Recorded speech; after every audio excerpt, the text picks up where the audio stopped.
bit, let's go back in time. Like I saw that it said 100, you had 160 plus amateur matches or bouts. Do you guys Yeah, say so match as bouts? an amateur, I started amateur when I was 9. I had my first fight when I was 10. Wow. And then from there, I just kept fighting. It's some of these tournaments, you fight 6 days a week. Right. 6 days a week, every single day consecutively. And you're fighting. If you win, you go on. If you lose, you get kicked out. Wow. So I'm traveling to different states fighting. So the best boxer in every state goes to one state to basically battle out for a national crown or a national title, not ranked number 1 in the country. So you do that, and you just got to keep winning. And the more you win, the more you fight. So that's how I just kept getting those fights. Some days you got to fight 5 days a week, 6 days a week. And I'm fighting I'm fighting a lot in the amateurs. But now as a pro, you got to slow it down. And now it's more about building your recognition a little bit more. Wow.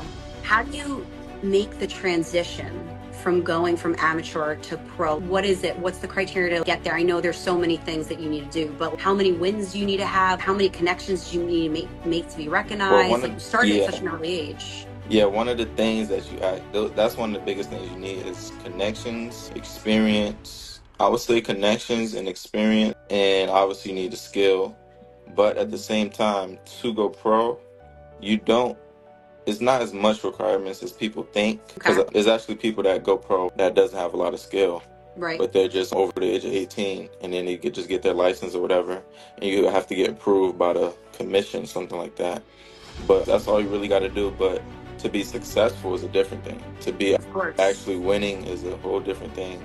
So you have to have the connections, the experience, and the skill to stay on that level and just keep going up. You need to be all guns blazing on all ends everywhere to be at your level. And at your age, it still fascinates me that you are at this age, you're pro, and you've maintained being plant-based, which I think is so cool.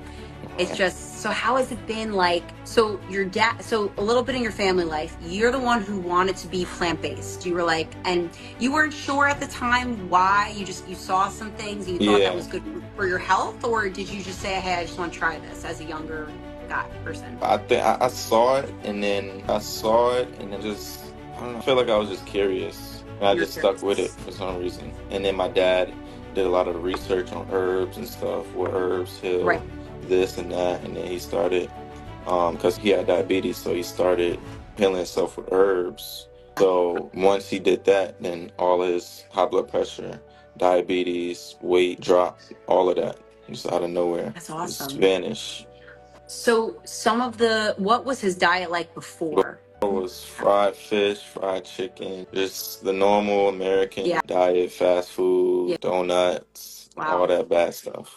For him, being an adult at the time, he obviously still is, but when you turned vegan and then he eventually made that transition, after you were plant-based, how many years, or did it take very quick for him to get onto that bandwagon, or did it take him a long time? I think we actually, no, because I brought up the idea to him, and then at first he was a little skeptical, then after that, we just went at it at the same time. Wow. So we turned vegetarian for a little bit, maybe 2 months. Then we went straight to vegan.